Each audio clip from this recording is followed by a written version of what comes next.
இப்ப பெண்கள்லாம் கணக்கு போட ஆரம்பிச்சிட்டாங்க. என்ன கணக்கு? பொங்கலுக்கு முன்னாடி சொல்லிட்டு 3000, பிப்ரவரியில சொல்லாமலே 5000, ஆக மொத்தம் 8000. இல்லத்தரசி கூப்பன்ல ஸ்டாலின் அண்ணன் 8000 கொடுக்குறாரு. இப்போ ஒரு பாட்டே இருக்கு, எம்ஜிஆர் தான் பாடுவார், படகோட்டி படத்துல நினைக்கிறேன். கொடுத்ததெல்லாம் கொடுத்தார், யாருக்காக கொடுத்தார்?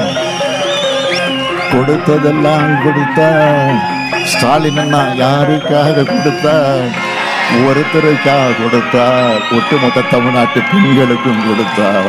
கொடுத்ததெல்லாம் கொடுத்தான், அவன் யாருக்காக கொடுத்தான்? ஒருத்தருக்காக கொடுத்தான், இல்லை ஊருக்காக கொடுத்தான். ஒருத்தருக்காக கொடுத்தான், இல்லை ஊருக்காக கொடுத்தான்.